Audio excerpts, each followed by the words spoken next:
शलोम सेशा में आप सबों की सलामती हो।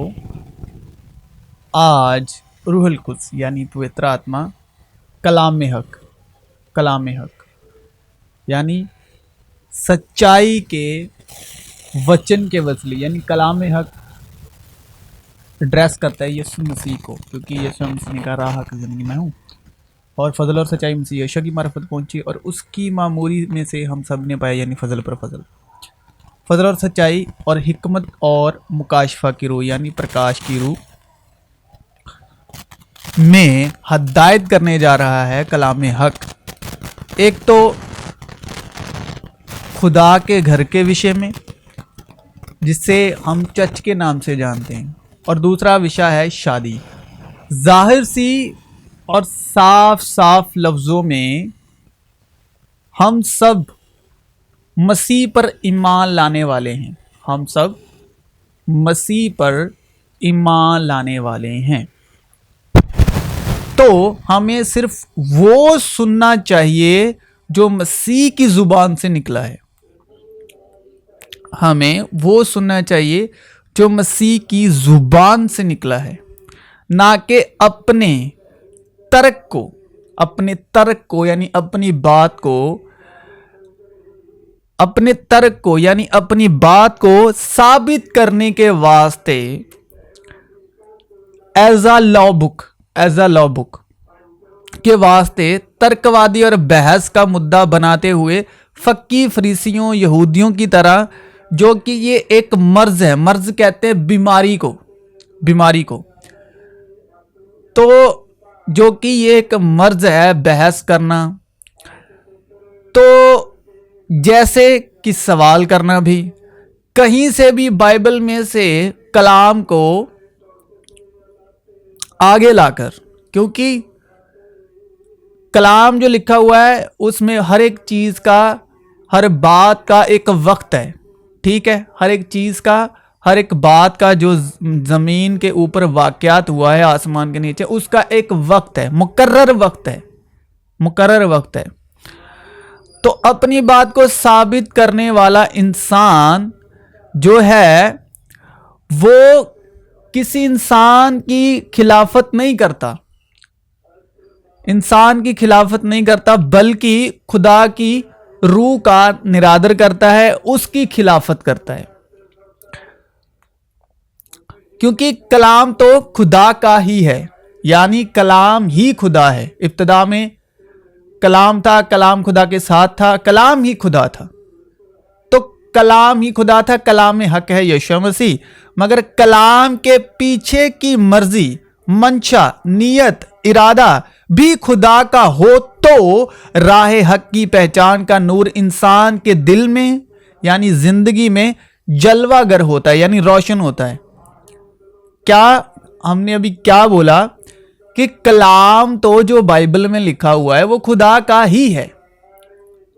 कलाम रूहुल कुद्स के वसीले खुदा का ही है, लेकिन जो पढ़ने वाला है और जो आगे बताने वाला है, सिखाने वाला है, अगर वो रूहुल कुद्स के वसीले से नहीं है, यानी उसकी अपनी स्ट्रेटजी के मुताबिक है, जो सिचुएशन चल रही है उस हिसाब से, मगर उसके पीछे जो इरादा है उसके साथ खुदा की मर्जी का जुड़ा होना बहुत ज़रूरी है, और नियत इरादा भी खुदा का हो तो सुनने वाले पर राह हक की पहचान का नूर इंसान के दिल में जो कलाम को सुन रहा है जलवागर होता है, यानी रोशन होता है। जिस तरह पैदाइश में, उत्पत्ति में खुदावंद खुदा ने कहा रोशनी हो जा, तो उसका जो दिल है वो सच्चाई की राह से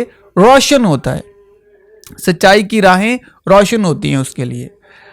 कलाम खुदा का है, मगर उसमें मंशा, नियत, इरादा, यानी कुछ लोग फिलॉसफी से, स्ट्रेटजी से, साइकोलॉजिकल इसको कलाम को पढ़कर और सिचुएशन के मुताबिक दूसरे को इम्प्रेस करने के लिए। कलाम खुदा का है, मगर उसमें मंशा, नियत, इरादा इंसान का अपनी अकल से, अपनी तरफ से है। यानी जो दूसरा सुनना चाहता है वो उसको सुना रहा है, जो दूसरा आगे वो सुनना चाहता है। तो कलाम खुदा का है, मगर उसमें मंशा, नियत, इरादा इंसान का अपनी अकल से, अपनी तरफ से है। तो राहे हक की पहचान की राहें, राहे हक यानी सच्चाई की जो राह है, उसकी जो पहचान की राहें हैं और तारीकी होती जाती हैं, यानी अंधेरी होती जाती है। अगर कलाम खुदा का है लेकिन मंशा उसमें इंसान की है, मंशा उसमें इंसान की है, नियत, इरादा उसका अपना है, वो कलाम के वसीले अपनी बातें लोगों तक मतलब उस कलाम की आड़ में अपनी बातें कह रहा है। कलाम के पीछे वो उसका अपनी सोच ख्याल छुपी हुई है और वो किसी को मतलब कलाम के जरिए वो बातें कह रहा है। तो वहां पर जो सुनने वाला होगा उसकी मन की आंखें मतलब वो रोशनी खो देंगी, अंधेरे में चला जाएगा उसका दिल, और राहे हक की पहचान उसके आगे जैसे रात के अंधेरे में रास्ता नहीं दिखाई देता, उसी तरह उसके लिए राहे हक का जो सच्चाई की राह का रास्ता है वो तारीकी ला रहा है उसके लिए जो अपनी अकल से कलाम को सुना रहा है, अपनी फिलॉसफी से, स्ट्रेटजी से, मतलब कुछ भी, क्योंकि दुनिया में बहुत माइंडेड लोग हैं, माइंड मास्टर लोग हैं।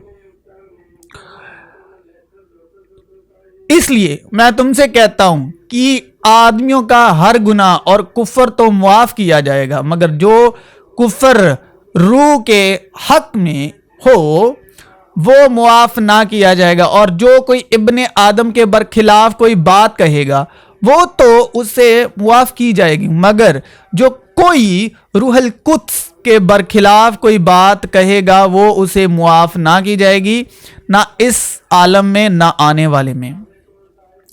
खुदावंद की रूह मुझ पर है, इसलिए कि उसने मुझे गरीबों को खुशखबरी देने के लिए मसा किया। उसने मुझे भेजा है कि कैदियों को रिहाई और अंधों को बिनाई पाने की खबर सुनाऊं, कुचले हुओं को आजाद करूं और खुदावंद के सालाए मकबूल की मनादी करूं। 6 दिन के बाद यस्सु ने पतरस और याकूब और उसके भाई यूहन्ना को हमरा लिया और उन्हें एक ऊंचे पहाड़ पर अलग ले गया। 6 दिन के बाद यस्सु ने पतरस को, याकूब और उसके भाई यूहन्ना को हमरा लिया और उन्हें एक ऊंचे पहाड़ पर अलग ले गया और उनके सामने उसकी सूरत बदल गई और उसका चेहरा सूरज की मानिंद चमका और उसकी पोशाक नूर की मानिंद सफेद हो गई। और देखो मूसा और एलिया उसके साथ बातें करते हुए उन्हें दिखाई दिए। पतरस ने यस्सु से कहा, ए खुदावंद हमारा यहां, किसने कहा? पतरस ने यस्सु से कहा, ए खुदावंद हमारा यहां रहना अच्छा है, मर्जी हो तो मैं यहां 3 डेरे बनाऊं। मैं यहां जिस तरह दाऊद ने इच्छा जाहिर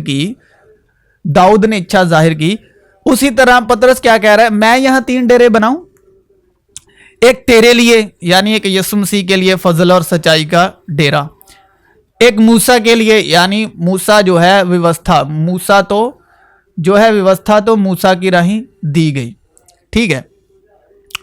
एक एलिया के लिए, वो बोल ही रहा था कि देखो एक नूरानी बादल ने उन पर साया कर लिया और देखो उस बादल में से आवाज आई कि ये मेरा प्यारा बेटा है जिससे मैं खुश हूं। यानी खुश इब्रानी में कहते आशेर को। इसकी सुनो। किसकी सुननी है? यस्सु मसीह की, क्योंकि यस्सु मसीह जो है फजल और सच्चाई यीशु मसीह की मार्फत पहुंची। इसकी सुनो। यस्सु ने जवाब में उनसे कहा कि इस मकदस को ढा दो। यह बात हम कर रहे हैं मंदिर को बनाने की बात कर रहे हैं। जो आज संसार में मंदिर बनते हुए, जो बिल्डिंग बनते हुए दिखाई दे रही है, तो अगर पढ़ना है तो पढ़ भी लीजिएगा। मत्ती 17 बाब है ये, ठीक है। तो यीशु ने नहीं कहा, ना ऊपर से आवाज आई कि मेरे मंदिर बनाओ या किसी का मंदिर बनाओ। ये दाऊद ने भी अपनी इच्छा से बनाया और पतरस भी अपनी इच्छा से बोल रहा है। अब असल हम ये बात करने जा रहे हैं, इस विषय का ये मकसद है, असल मंदिर है क्या, है कौन? जो कंक्रीट के, ईंटों के, जो सीमेंट के जो बिल्डिंग है वो चर्च नहीं है भाई। और ना ही उसको चर्च शब्द का, उसको चर्च शब्द पाक जो रूहानी शब्द है वो ईंटों और कंक्रीट के लिए उसको, ईंटों और कंक्रीट को उसका नाम दो। ये आगे कलाम ही कहता है, कलाम ही कहता है, मैं अपनी तरफ से नहीं बोल रहा। यीशु ने जवाब में उनसे कहा कि इस मकदस को ढा दो तो मैं उसे 3 दिन में खड़ा कर दूंगा। यहूदियों ने कहा 46 बरस में यह मकदस बना है और क्या तू उसे 3 दिन में खड़ा कर देगा? मगर उसने अपने बदन के मकदस की बाबत कहा था। उसने अपने बदन की मकदस की बाबत कहा था। पर जब वो मुर्दों में से जी उठा तो उसके शागिर्दों को याद आया कि उसने ये कहा था, और उन्होंने किताब मुकद्दस यानी पवित्र शास्त्र और उसके कौल का जो यीशु मसीह ने कहा था, जो यीशु ने कहा था, यकीन किया।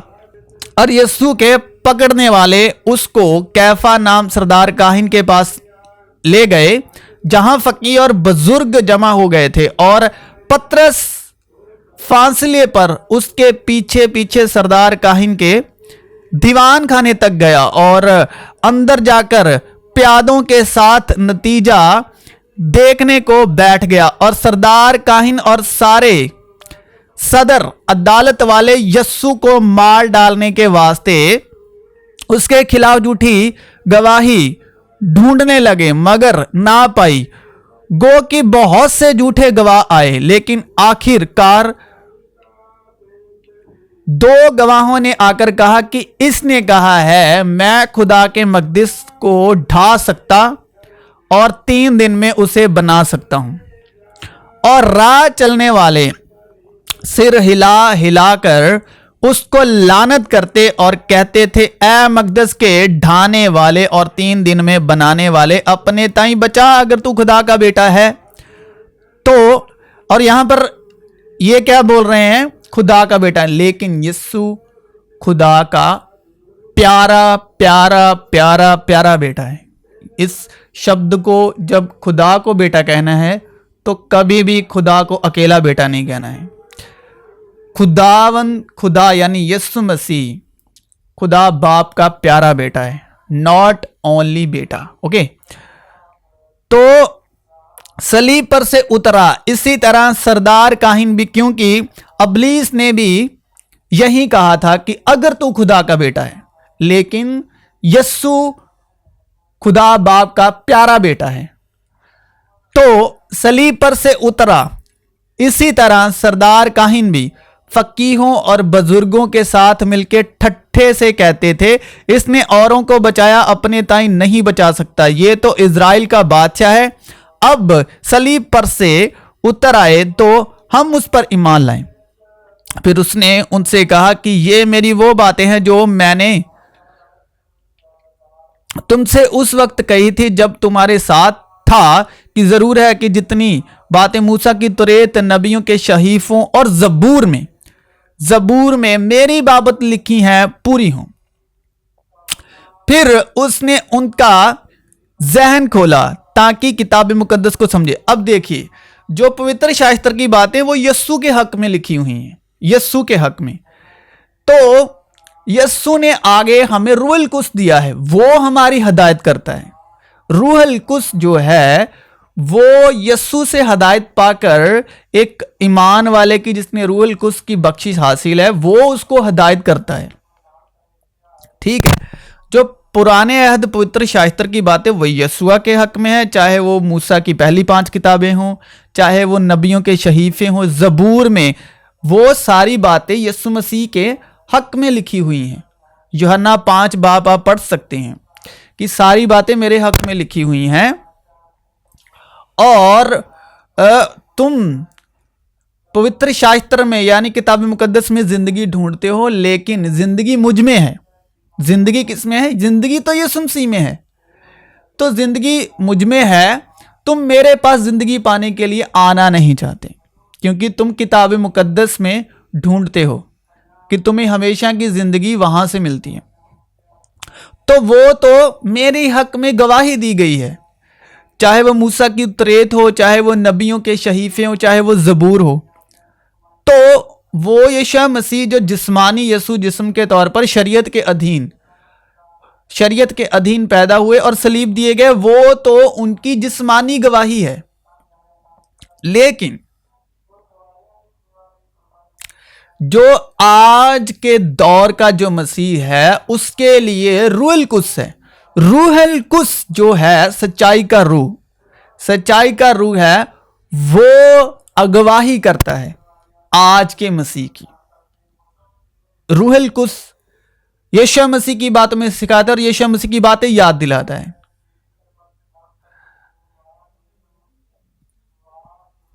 तो मूसा की तौरात और नबियों के शहीफों और जबूर में मेरी बातें लिखी हैं पूरी हों। फिर उसने उनका जहन खोला ताकि किताब मुकद्दस को समझें और उनसे कहा, यूं लिखा है कि मसीह दुख उठाएगा और तीसरे दिन मुर्दों में से जी उठेगा, और यरूशलेम से शुरू करके सारी कौमों में तौबा और गुनाहों की मुआफी की मनादी उसके नाम से की जाएगी। तुम इन बातों के गवाह हो। और देखो, जिसका मेरे बाप ने वादा किया है, मैं उसको तुम पर नाजिल करूंगा, लेकिन जब तक आलमे बाला पर से तुमको कुव्वत का लिबास ना मिले, इस शहर में ठहरे रहो।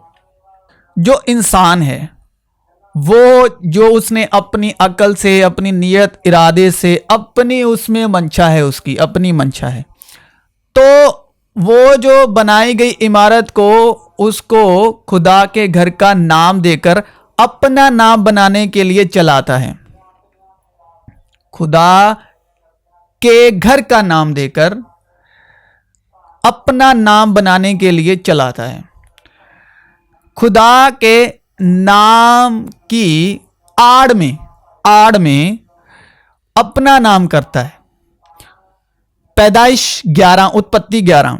और तमाम जमीन पर एक ही जुबान और एक ही बोली थी। और ऐसा हुआ कि मशरिक की तरफ सफर करते करते उनको मुल्के सिनार में एक मैदान मिला और वो वहां बस गए। और उन्होंने आपस में कहा, आओ हम ईंटें बनाएं और उनको आग में खूब पकाएं। ईंटें बनाएं और उसको आग में खूब पकाएं। ईंट कहां से बनती है? मिट्टी से, और आग में पकाई जाती है। सो उन्होंने पत्थर की जगह तो जिस पत्थर को राजमिस्त्रियों ने निकम्मा ठहराया था, वही कोने का सिरा हो गया। यह प्रभु की ओर से हुआ और हमारी दृष्टि में अद्भुत है। तो उन्होंने ईंटें बनाई और उनको आग में खूब पकाएं। सो उन्होंने पत्थर की जगह ईंट से और चूने की जगह गारे से काम लिया। फिर वो कहने लगे कि आओ हम अपने वास्ते एक शहर और एक बुर्ज जिसकी चोटी आसमान तक पहुंचे बनाए और यहां अपना नाम करें। ऐसा ना हो कि हम तमाम रोए जमीन पर गंदा हो जाएं। और खुदावंद इस शहर और बुर्ज को जिसे बनी आदम बनाने लगे देखने को उतरा। और खुदावंद ने कहा, देखो ये लोग सब एक हैं और इन सबों की एक ही जुबान है। वो जो ये करने लगे हैं, तो अब कुछ भी जिसका वो इरादा करे उनसे बाकी ना छूटेगा। सो आओ हम वहां जाकर उनकी जबान में इख्तिलाफ डालें ताकि वो एक दूसरे की बात समझ ना सकें। बस खुदावन ने उनको वहां से तमाम रोए जमीन में परगंदा किया, बनी आदम को, यानी आदम की संतानों को, जिस्मानी आदम की संतानों को। सो वो उस शहर के बनाने से बाज आए, इसलिए उसका नाम बाबुल हुआ, क्योंकि खुदावन ने वहां सारी जमीन की जबान में इख्तिलाफ डाला और वहां से खुदावन ने उनको तमाम रोए जमीन पर परगंदा किया। शहादत का खैमा बियाबान में हमारे बाप दादा के पास था, जैसा कि मूसा से कलाम करने वाले ने हुक्म दिया था कि जो नमूना तूने देखा है उसके मुआफिक इसे बना।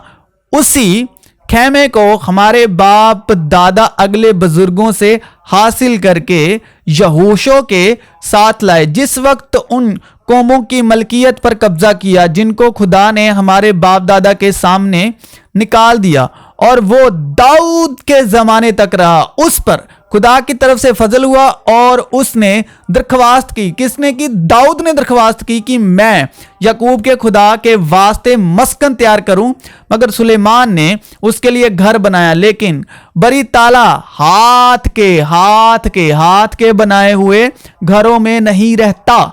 बरी ताला हाथ के बनाए हुए घरों में नहीं रहता। चुनाची नबी कहता है कि खुदावन फरमाता है, आसमान मेरा तख्त और जमीन मेरे पांव तले की चौकी है।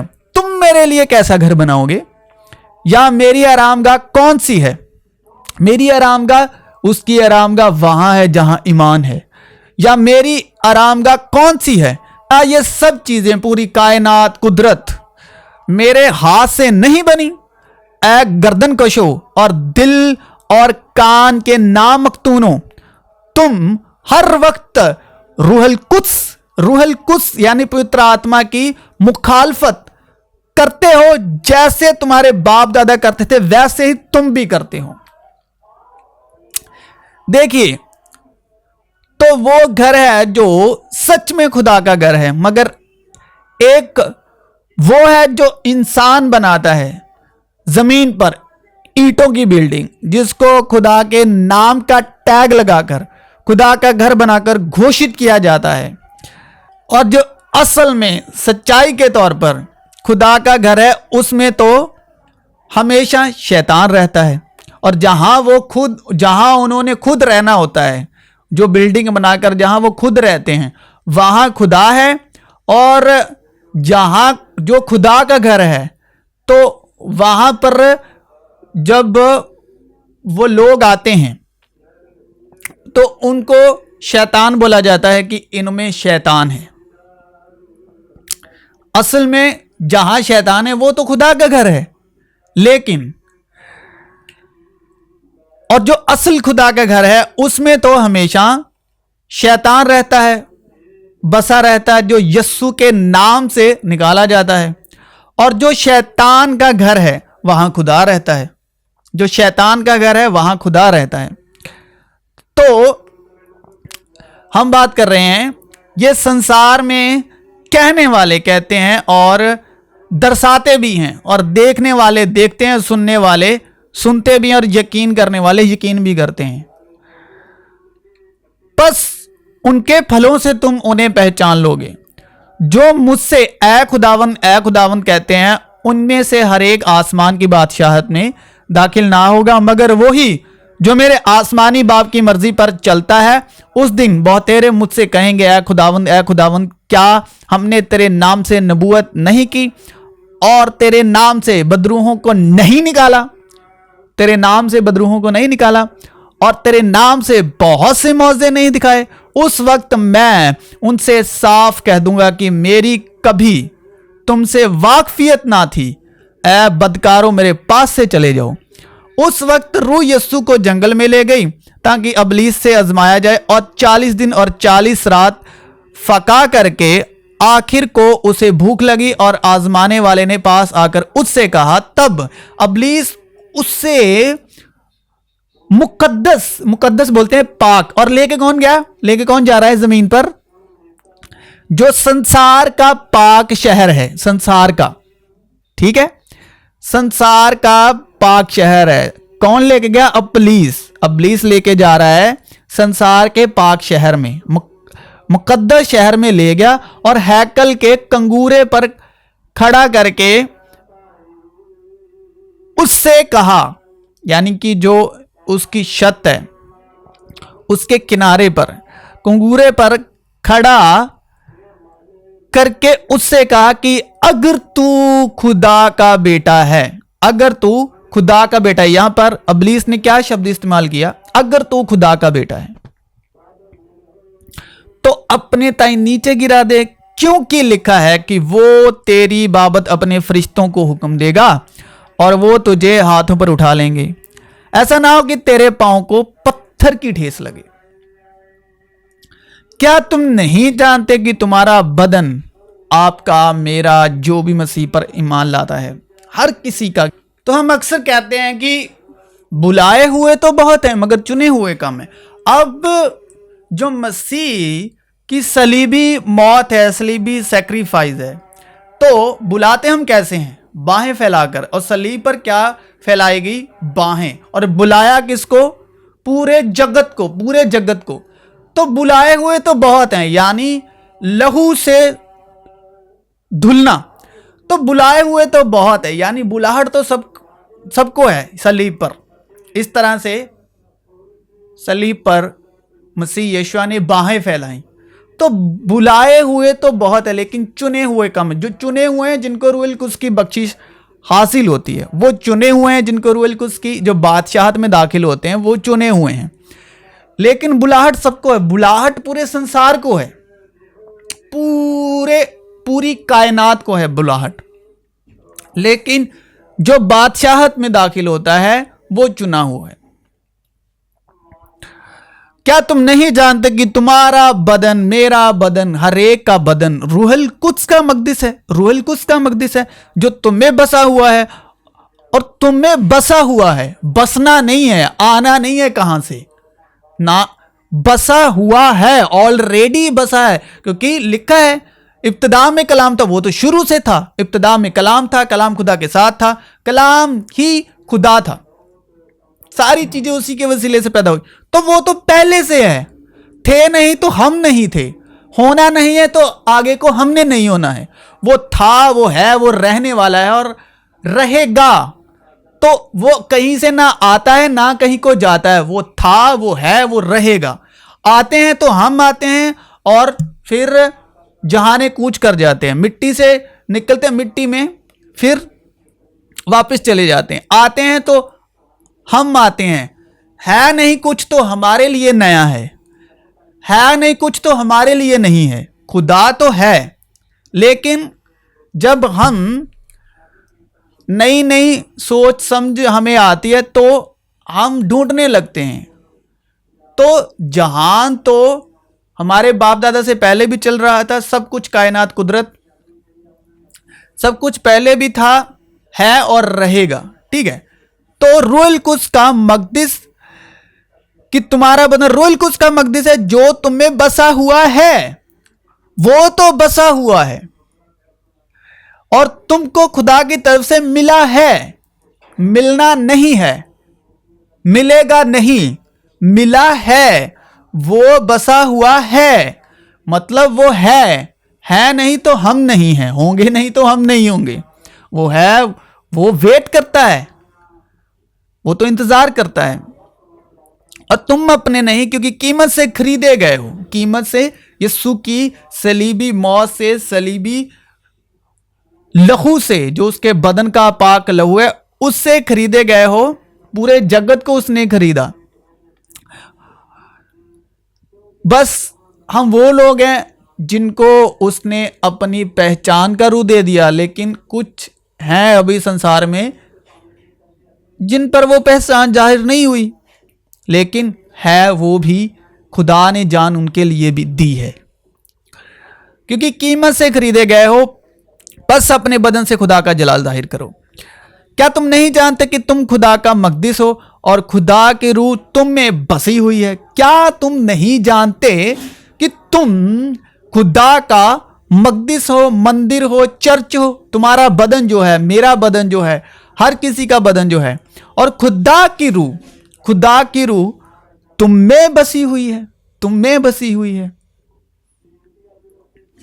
और क्योंकि हमारा ऐसा बड़ा कायन है जो खुदा के घर का मुख्तार है, बस ऐ पाक भाइयों, तुम जो आसमानी बुलावे में शरीक हो, उस रसूल और सरदार कायन यस्सु पर गौर करो, जिसका हम इकरार करते हैं, जो अपने मुकर्रर करने वाले के हक में दयानतदार था, जिस तरह की मूसा उसके सारे घर में था, क्योंकि वो मूसा से इस कदर ज्यादा इज्जत के लायक समझा गया, जिस कदर घर का बनाने वाला घर से ज्यादा इज्जतदार होता है। चुनांचे हर एक घर का कोई ना कोई बनाने वाला होता है, मगर जिसने सब चीजें बनाई वो खुदा है, जिसने सब चीजें बनाई वो खुदा है। मूसा तो उसके सारे घर में खादिम की तरह, नौकर की तरह दयानतदार रहा, ताकि आइंदा बयान होने वाली बातों की गवाही दे। लेकिन मसीह बेटे की तरह, प्यारे बेटे की तरह उसके घर का मुख्तार है, और उसका घर हम हैं, आप हैं, हर कोई है, बशर्ते कि अपनी दलेरी और उम्मीद का फकर आखिर तक मजबूती से कायम रखें। बस जिस तरह कि रूहुल कुद्स फरमाता है, खुदा ने इब्तिदा में जमीन और आसमान को पैदा किया। जिस खुदा ने जमीन और आसमान को पैदा किया, क्या वो इतना सा काम करने में नाकामयाब रहा कि अपने लिए घर ना बना सका? उसने घर बनाया। पहला घर जिस्मानी था, यानी पहला आदम, और खुदा ने जमीन की मिट्टी से इंसान को बनाया और उसके नथनों में जिंदगी का दम फूका। दम कहते हैं खून को इब्रानी में, जिंदगी का दम, उसमें जिंदगी थी। वो जिंदगी आदमियों का नूर था, और नूर तारीकी में चमकता है। तो उसके नथनों में जिंदगी का दम फूका, तो इंसान जीती जान हुआ। जिंदगी के दम से इंसान जीती जान हुआ। यह थे खुदा का पहला मकदिस, खुदा का पहला घर, जो जमीन की मिट्टी से था, यानी मिट्टी का घर। और फिर दूसरा मकदस बनाया खुदा ने शरीयत के अधीन, मूसा की शरीयत के अधीन, मूसा की व्यवस्था के अधीन खुदा ने शरीयत के अधीन खुदा ने घर बनाया, वो यानी यस्सु। लेकिन जब वक्त पूरा हो गया तो खुदा ने अपने बेटे को भेजा, जो औरत से पैदा हुआ और शरीयत के मुताबिक पैदा हुआ, यानी मूसा की व्यवस्था 10 हुक्मों के मुताबिक, पुराने अहदनामे के मुताबिक, व्यवस्था के मुताबिक पैदा हुआ, ताकि शरीयत के मुताबिकों को, यानी कि उस वक्त के लोगों को मोल लेकर छुड़ा ले और हमको पालक होने का दर्जा मिले। शरीयत किनको दी? इजराइल के 12 गोत्रों को, मूसा की मार्फत। बस अब जो मसीह यीशु में हैं, उन पर सजा का हुक्म नहीं, क्योंकि जिंदगी की रूह की शरीयत ने मसीह यीशु में मुझे गुनाह और मौत की शरीयत से आज़ाद कर दिया। इसलिए कि जो काम शरीयत जिस्म के सबब कमज़ोर होकर ना कर सकी, वो खुदा ने किया, यानी उसने अपने बेटे को गुनाह आलूदा जिस्म की सूरत में गुनाह की कुर्बानी के लिए भेजकर जिस्म में गुनाह की सज़ा का हुक्म दिया, ताकि शरीयत का तकाजा हम में पूरा हो, जो जिस्म के मुताबिक नहीं बल्कि रूह के मुताबिक चलते हैं, और जितने रूह की हिदायत से चलते हैं वही खुदा के बेटे हैं। खबरदार कोई शख्स तुमको फिलॉसफी और ला हासिल फरेब से शिकार ना कर ले, जो इंसानों की रिवायत और दुनियावी इब्तदाई बातों के मुवाफिक हैं, ना मसीह के मुवाफिक, क्योंकि अल्लोहियत कि सारी मामूरी उसी में मुजस्सिम होकर सकूनत करती है, और तुम उसी में मामूर हो गए हो, जो सारी हुकूमत और इख्तियार का सर है। उसमें तुम्हारा ऐसा खतना हुआ जो हाथ से नहीं होता, यानी मसीह का खतना, जिससे जिस्मानी बदन उतारा जाता है, और उसके साथ बपतिस्मा में दफन हुए, और इसमें खुदा की कुव्वत पर ईमान लाकर जिसने उसे मुर्दों में से जिलाया, उसके साथ जी भी उठे, और उसने तुम्हें भी, जो अपने कसूरों और जिस्म की नामकतूनी के सबब से मुर्दा थे, उसके साथ जिंदा किया, और हमारे सब कसूर मुआफ किए, और हुक्मों की वो दस्तावेज मिटा डाली जो हमारे नाम पर और हमारे खिलाफ थी, और उसको सलीब पर कीलों से जड़कर, यानी वो जो खुदा का शरीयत के अधीन घर था, उसको सलीब पर कीलों से झड़कर सामने से हटा दिया। उसने हुकूमतों और इख्तियारों को अपने ऊपर से उतार कर उनका बरमाला तमाशा बनाया और सलीब के सबब से उन पर फतेह याबी का शादियाना बजाया। तो जो मूसा की शरीयत के अधीन घर को बनाया यानी पैदा किया, उसको भी ढा दिया सलीब पर। यह समझने का, इस घर को ढा दो, मैं तीसरे दिन इसको फिर उठा खड़ा करूंगा। अब तीसरा घर बनता है और फिर यह कहता है कि देख मैं आया हूं ताकि तेरी मर्जी पूरी करूं। गरज वो पहले को मकूफ करता है, पहले को हटाता है ताकि दूसरे को कायम करे। उसी मर्जी के सबब हम यीशु मसीह के जिस्म के एक ही बार कुर्बान होने के वसीले से पाक किए गए हैं। अब पाक घर बनता है, अब पाक घर बनेगा। अब यानी तीसरे दिन मुर्दों में से जी उठना, पाक घर, पाक मकान में दाखिल होते हैं हम, पाक मकान में। बस अब से हम किसी को जिस्म की हैसियत से ना पहचानेंगे। हां, अगरचे मसीह को भी जिस्म की हैसियत से जाना था, मगर अब से नहीं जानेंगे। इसलिए अगर कोई मसीह में है तो वो नया मखलूक है, नई सृष्टि है, न्यू क्रिएशन है। पुरानी चीजें जाती रही, देखो वो नई हो गई। ये वो बहुत अच्छे से समझेंगे जो पुराना घर छोड़ते हैं और नया खरीदते हैं। पुराना घर छोड़ते हैं, नया खरीदते हैं। कुछ लोगों को जिनके पास इतनी क्षमता है कि पुराना घर बेचते हैं, नया खरीदते हैं। पुरानी चीजें जाती रही, देखो वो नई हो गई। और सब चीजें खुदा की तरफ से हैं, जिसने मसीह के वसीले से अपने साथ हमारा मेल मिलाप कर लिया और मेल मिलाप की खिदमत हमारे सुपुर्द की। मतलब यह है कि खुदा ने मसीह में होकर अपने साथ दुनिया का मेल मिलाप कर लिया और उनकी तकसीरों को उनके जिम्मे ना लगाया और उसने मेल मिलाप का पैगाम हमें सौंप दिया है। अब है तीसरा भवन, खुदा का मकदिस, तीसरा भवन यानी पाक मकान। और हम पाक मकान में दाखिल होते हैं यीशु मसीह के वसीले से। वो है कलीसिया। इसी तरह तुम मिलकर मसीह का बदन हो।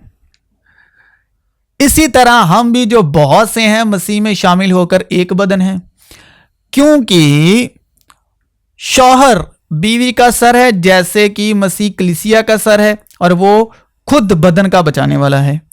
यीशु मसीह का खुदा जो जलाल का बाप है तुम्हें अपनी पहचान में हिकमत और मुकाशफा की रूह बख्शे और तुम्हारे दिल की आंखें रोशन हो जाएं ताकि तुमको मालूम हो कि उसके बुलाने से कैसी कुछ उम्मीद है और उसकी मिरास के जलाल की दौलत मुकद्दसों में कैसी कुछ है और हम ईमान लाने वालों के लिए उसकी बड़ी कुदरत क्या ही बेहद है। उसकी बड़ी कुव्वत की तासीर के मुआफिक जो उसने मसीह में की जब कि उसे मुर्दों में से जिलाकर अपनी दाहिनी तरफ आसमानी मुकामों पर बैठाया और हर तरह की हुकूमत और इख्तियारात और कुदरत और रियासत और हर एक नाम से बहुत बुलंद किया, जो ना सिर्फ इस जहां में बल्कि आने वाले जहां में भी लिया जाएगा, और सब कुछ उसके पांव तले कर दिया और उसको सब चीजों का सरदार बनाकर कलीसिया को दे दिया। ये उसका बदन है। कलीसिया क्या है? उसका बदन है। कलीसिया उसका बदन है, ये उसका बदन है और उसकी मामूरी जो हर तरह से सबका मामूर करने वाला है, क्योंकि उसकी मामूरी में से तो हम सब ने भाई यानी फजल पर फजल और सच्चाई मसीह यीशु की मार्फत पहुंची।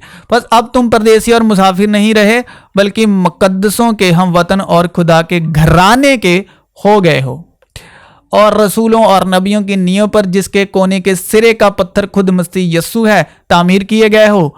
उसी में हर एक इमारत मिल मिलाकर खुदावंद में एक पाक मकदस बनती जाती है और तुम भी उसमें बाहम तामीर किए जाते हो ताकि रूह में खुदा का मस्कन बनो।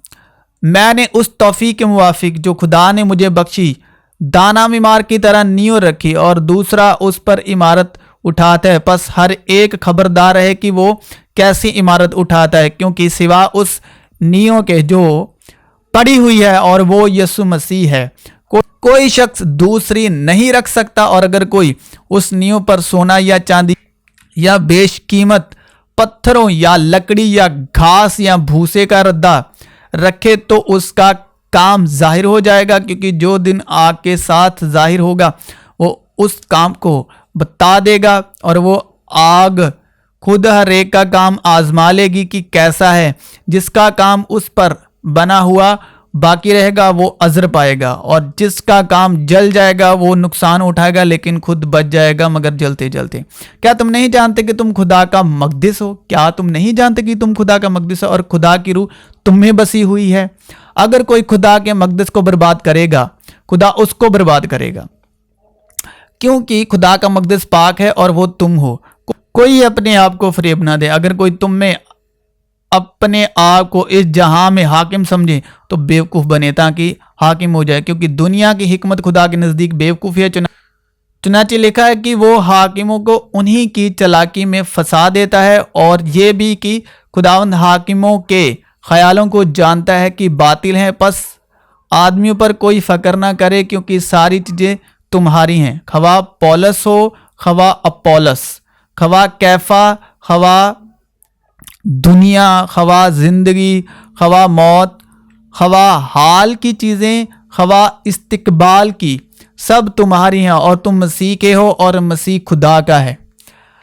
तुम्हारा दिल ना घबराए, तुम खुदा पर ईमान रखते हो, मुझ पर भी ईमान रखो। मेरे बाप के घर में बहुत से मकान हैं, और वो जो मकान है वो आप और मैं हैं, बाप के घर के मकान। अगर ना होते तो मैं तुमसे क्या देता, क्योंकि मैं जाता हूं ताकि तुम्हारे लिए जगह तैयार करूं, और अगर मैं जाकर तुम्हारे लिए जगह तैयार करूं तो फिर आकर तुम्हें अपने साथ ले लूंगा, ताकि जहां मैं हूं तुम भी हो, और जहां मैं जाता हूं तुम वहां की राह जानते हो। तो मैंने उससे कहा, ए खुदावंद, हम नहीं जानते कि तू कहां जाता है, फिर राह किस तरह जाने? यीशु ने उससे कहा कि राह, हक और जिंदगी मैं हूं। राह यानी रास्ता, हक सच्चाई, जिंदगी मैं हूं। कोई मेरे वसीले के बगैर बाप के पास नहीं आता। अगर तुमने मुझे जाना होता तो मेरे बाप को भी जानते, अब उसे जानते हो और देख लिया है। फिलिप्पुस ने उससे कहा, ए खुदावंद, बाप को हमें दिखा, यही हमें काफी है। यीशु ने उससे कहा, ए फिलिप्पुस, मैं इतनी मुद्दत से तुम्हारे साथ हूं, क्या तू मुझे नहीं जानता? जिसने मुझे देखा उसने बाप को देखा। तू क्यों कर कहता है कि बाप को हमें दिखा? क्या तू यकीन नहीं करता कि मैं बाप में हूं और बाप मुझ में है? ये बातें जो मैं तुमसे कहता हूं अपनी तरफ से नहीं कहता, लेकिन बाप मुझ में रहकर अपने काम करता है। मेरा यकीन करो कि मैं बाप में हूं और बाप मुझ में है, नहीं तो मेरे कामों ही के सबब मेरा यकीन करो। मैं तुमसे सच सच कहता हूं कि जो मुझ पर ईमान रखता है, ये काम जो मैं करता हूं वो भी करेगा, बल्कि इनसे भी बड़े काम करेगा, क्योंकि मैं बाप के पास जाता हूं, और जो कुछ तुम मेरे नाम से चाहोगे मैं वो ही करूंगा, ताकि बाप बेटे में जलाल पाए। अगर मेरे नाम से मुझसे कुछ चाहोगे तो मैं वो ही करूंगा। अगर तुम मुझसे मोहब्बत रखते हो तो मेरे हुक्मों पर अमल करोगे, और मैं बाप से दरख्वास्त करूंगा तो वो तुम्हें दूसरा मददगार बख्शेगा कि अब तक तुम्हारे साथ रहे, यानी सच्चाई की रूह, जिसे दुनिया हासिल नहीं कर सकती, क्योंकि ना उसे देखती और ना जानती है। तुम उसे जानते हो क्योंकि वो तुम्हारे साथ रहती है और तुम्हारे अंदर होगी। और फरीसी उसे आजमाने के वास्ते उसके पास आए और कहने लगे, क्या हर एक सबब से अपनी बीवी का छोड़ देना रवा है? उसने जवाब में कहा, क्या तुमने नहीं पढ़ा कि जिसने उन्हें बनाया उसने इब्तिदा ही से उन्हें मर्द और औरत बनाकर कहा कि इस सबब से मर्द बाप से और माँ से जुदा होकर अपनी बीवी के साथ रहेगा और वो दोनों एक जिस्म होंगे। पस यानी ये मसीह की और कलीसिया, पस वो दो नहीं बल्कि एक जिस्म है। इसलिए जिसे खुदा ने जोड़ा है उसे आदमी जुदा ना करे। उन्होंने उससे कहा, फिर मूसा ने क्यों हुक्म दिया है कि तलाकनामा देकर उसे छोड़ दे? उसने उनसे कहा कि मूसा ने तुम्हारी सख्त दिली के सबब तुम्हें अपनी बीवियों को छोड़ देने की इजाजत दी, मगर इब्तिदा से ऐसा ना था। और मैं तुमसे कहता हूं कि जो कोई अपनी बीवी को हराम करके सिवा किसी और सबब से छोड़ दे और दूसरी से ब्याह करे वो जिना करता है, और जो कोई छोड़ी हुई से ब्याह कर ले वो भी जिना करता है। शागिर्दों ने उससे कहा कि अगर मर्द का बीवी के साथ ऐसा ही हाल है तो ब्याह करना ही अच्छा नहीं। उसने उनसे कहा कि सब इस बात को कबूल नहीं कर सकते मगर वो ही जिन्हें ये कुदरत दी गई है, क्योंकि बाज खोजे ऐसे हैं जो माँ के पेट ही से ऐसे पैदा हुए, और बाज खोजे ऐसे हैं जिन्हें आदमियों ने खोजा बनाया, और बाज खोजे ऐसे हैं जिन्होंने आसमान की बादशाहत के लिए अपने आप को खोजा बनाया। जो कबूल कर सकता है वो कबूल करे। उसी दिन सदूकी जो कहते हैं कि क़यामत है ही नहीं उसके पास है, और उससे ये सवाल किया कि ए उस्ताद, मूसा ने कहा था कि अगर कोई बे औलाद मर जाए तो उसका भाई उसकी बीवी से ब्याह कर ले और अपने भाई के लिए नस्ल पैदा करे। अब हमारे दरमियान 7 भाई थे और पहला ब्याह करके मर गया, और इस सबब से कि उसके औलाद ना थी अपनी बीवी अपने भाई के लिए छोड़ गया। इसी तरह दूसरा और तीसरा भी 7वें तक सबके पीछे वो औरत भी मर गई। बस वो क़यामत में उन 7 में से किसकी बीवी होगी, क्योंकि सब ने उससे ब्याह किया था। यीशु ने जवाब में उनसे कहा कि तुम गुमराह हो, इसलिए कि ना किताब मुकद्दस को जानते हो ना खुदा की कुदरत को, क्योंकि क़यामत में ब्याह शादी ना होगी बल्कि लोग आसमान पर फरिश्तों की मानिंद होंगे। मगर मुर्दों के जी उठने की बाबत जो खुदा ने तुम्हें फरमाया था, क्या तुमने वो नहीं पढ़ा कि मैं इब्राहिम का खुदा और इसहाक का खुदा और यकूब का खुदा हूं? वो तो मुर्दों का खुदा नहीं बल्कि जिंदों का खुदा है। यीशु ने उनसे कहा, क़यामत और जिंदगी तो मैं हूं, जो मुझ पर ईमान लाता है गो वो मर जाए तो भी जिंदा रहेगा। तो उसने तुम्हें भी जिंदा किया, उसने तुम्हें भी जिंदा किया और आसमानी मुकामों में साथ बैठाया। मसीह यीशु में आप सबों की सलामती हो।